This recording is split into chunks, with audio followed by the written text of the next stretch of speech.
Imagine this: the car you are driving or dreaming of buying suddenly cost hundreds more. Well, the hot news says thousands, 3,000s to 12,000s. That's huge. But the question comes is why? Two metals we don't think about but we use it every day: steel and aluminium. In 2023, US has imported billions of dollars worth, leaning heavily on Canada, Brazil, and Mexico for these metals. Now, 2025, tariffs are about to slam the auto industry, with Ford, Tesla, and GM are about to hike their prices or watch their profits dry up. Stick around. I'm diving into every numbers and the drama and going to know how it impacts each car produced in US and what it means to you. So let's roll.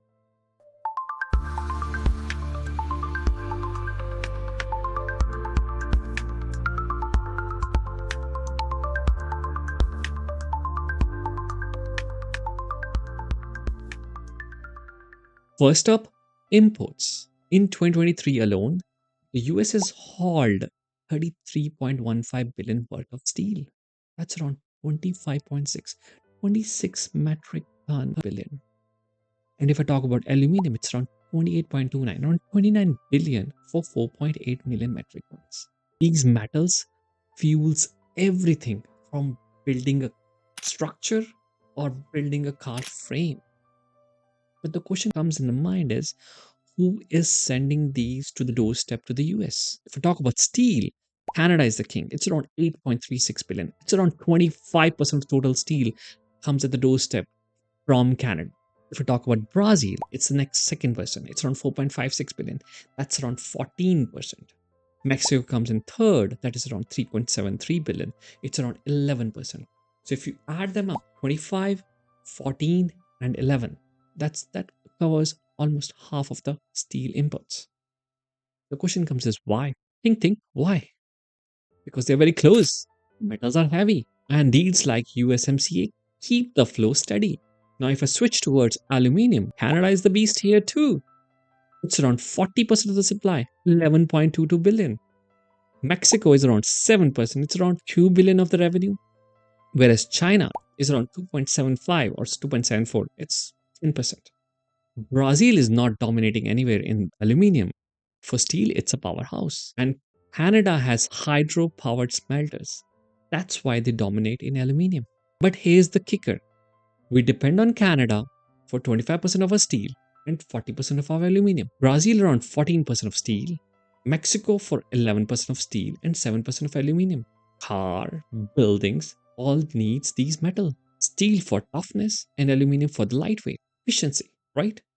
So in 2020, this dependency has kept on rolling. Till now, tariff will flip the script. Picture yourself. You are at Ford, Tesla, or GM. I'll picture myself in Tesla. Okay. Steel and aluminium are the bread and butter for the car manufacturing. It's around 1,000 to 2,000 pounds is consumed of a steel in one car. So in 2024, 13% of US steel was imported. So if I say 13% of US steel is imported, that means 87% was produced in US. And 47% of aluminium was imported in total. So that means 53 was already produced in US. So if I take my maths now, we depend upon Canada for 25% for steel and 40% for aluminium. Let's pick chunks, right? Now there's a 25% tariff on top of them. Okay. So let's crunch the number. A car uses around $10,000 of steel plus $2,000 for aluminium. Okay. So if I add the tariffs, the cost is somewhere around 325. Yes, 325 extra cost for the steel and 235 for aluminium for this 10,000 and 2,000. Okay. The total comes around $560 per vehicle. It looks very small, right? But let's scale this up. Okay. So Ford actually sells around 2 million cars. In 2024, it has sold 2 million cars. That's an extra cost of 1.16 billion. Now you got me. This 560 becomes 1.16 billion to Ford. Tesla, 633,000 vehicles.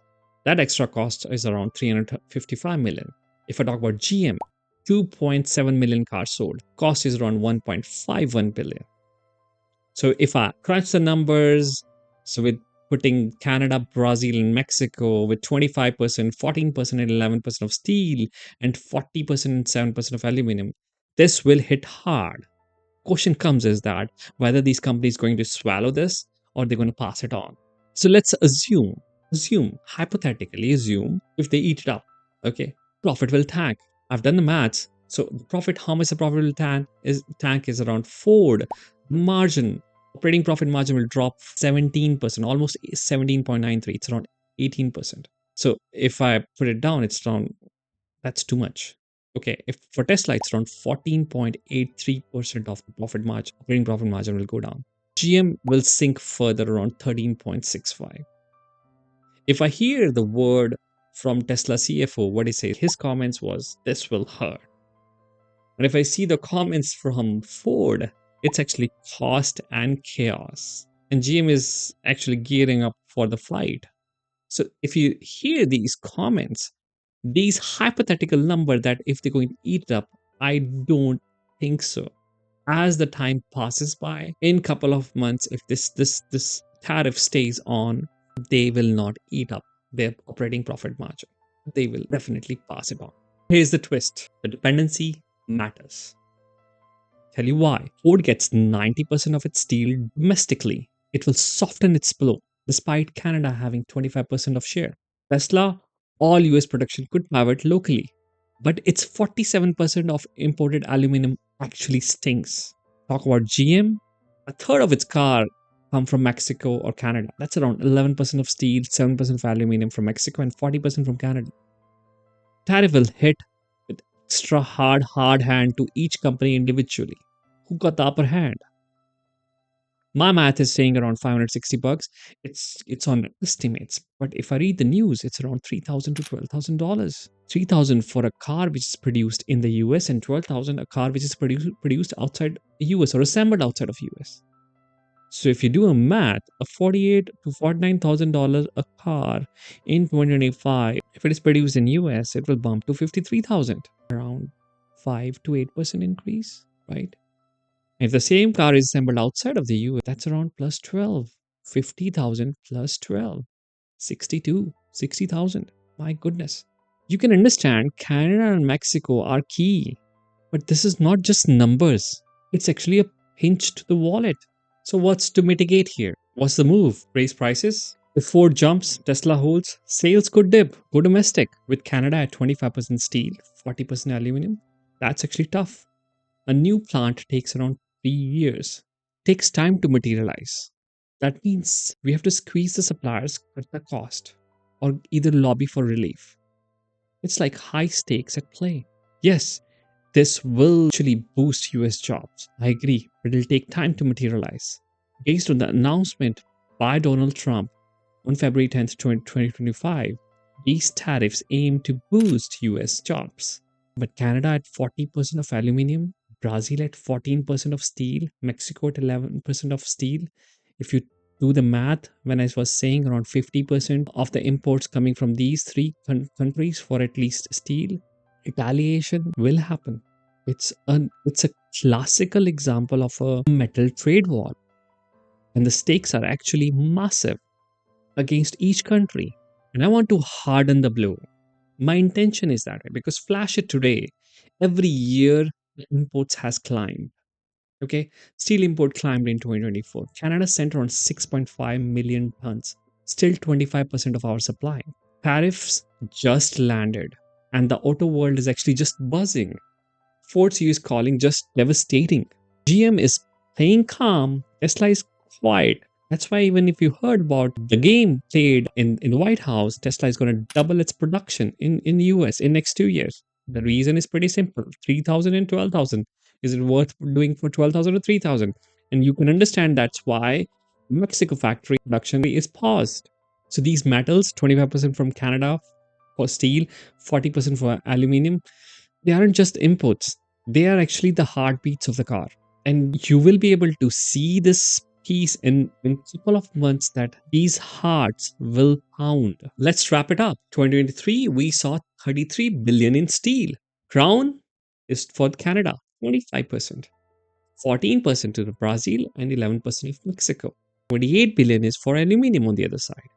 And again, the crown goes to Canada. It's around 40%. 7% for Mexico, nothing for Brazil. If you add them up and do the increase of the car cost, that's around 3,000 to 12,000 based upon the news. That's around risking profit for Ford around 18%, Tesla around 15%, and GM around 14%. Now, based upon that, you can understand this is going to be a very wild ride. Tariffs going to hurt for a short term, but in long term, if the chess game played by Donald Trump goes well and the pawns get erected, that I mean to say that the plants get erected and they are able to produce, this whole game changes significantly. So just to give you a simple gem to understand that if 40% of Canada's comes to US and US starts producing it, it's around 3.2 million tons capacity. You can understand there would be around 4 or 5 plants running for that. That could build million of car parts. And that can bring millions of, I won't say millions, thousands of jobs. So please stay curious and please subscribe to this channel where facts meet the real world. Thank you.